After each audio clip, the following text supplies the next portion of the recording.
नमस्कार, आप देख रहे हैं ब्लस्टर न्यूज टुडे और मैं हूं आपके साथ मानवी ठाकुर। शुरुआत करते हैं आज की खास खबरों से।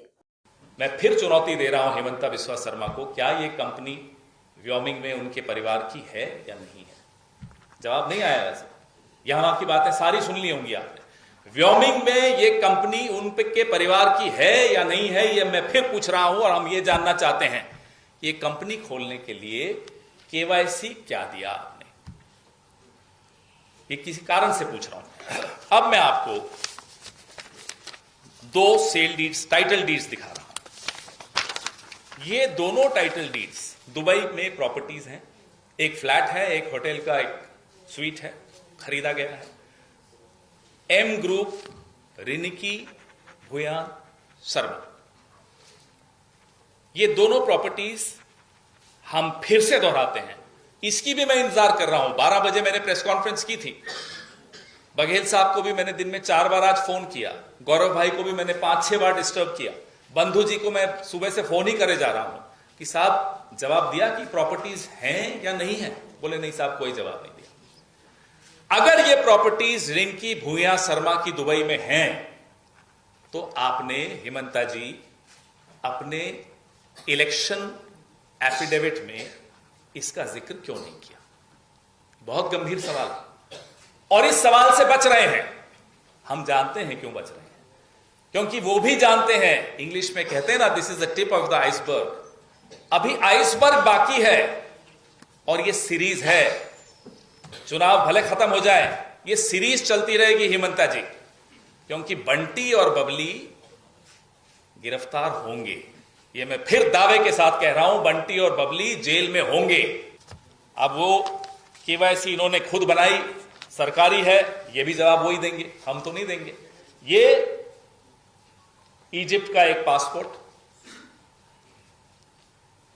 जिंदा पासपोर्ट है, एक्सपायर नहीं हुआ है। चुनौती है सरकार को, लाइए। अगर ये फेक है तो क्या ये केवाईसी में फेक डॉक्यूमेंट लगाए उन्होंने? जवाब दें। आपने जो कागज लगाए केवाईसी में वही कागज हमारे पास हैं, और भी बहुत कुछ है, ऐसा नहीं कि यही है। भंडार है कागजों का, चिंता मत कीजिए। आप करिए ना केस, चुनौती देकर जा रहे हैं, गुवाहाटी में बैठकर चुनौती दे रहे हैं, करिए केस। 48 घंटे भी क्यों इंतजार कर रहे हैं? आज रात को करिए, खुलवाइए कोर्ट। आपकी तो बहुत चलती है, सुना, कौन रोक रहा है? दूसरा, एंटीगुआ एंड बारबुदा, मैंने तो इस देश का नाम 1-2 बार ही सुना था। वहां मैंने सुना है कि पासपोर्ट बनाना बड़ा आसान होता है, जेब भरी हुई होनी चाहिए। ये एक और पासपोर्ट है और ये पासपोर्ट भी जिंदा है। मैं 3 पासपोर्ट किसी कारण से कह रहा हूं। मैं ये मानना चाहता हूं, हम सब ये मानना चाहते हैं कि हिंदुस्तान का भी पासपोर्ट होगा उनके पास। अगर है तो साहब, हिंदुस्तान दोहरी नागरिकता को गैर कानूनी मानता है। Dual citizenship is illegal in India as per law, as per Indian law. तो आप बताइए कि आप इंडियन नेशनल हैं या नहीं है रिंकी जी?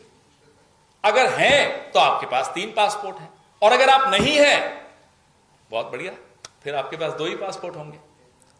और भी पासपोर्ट निकल सकते हैं।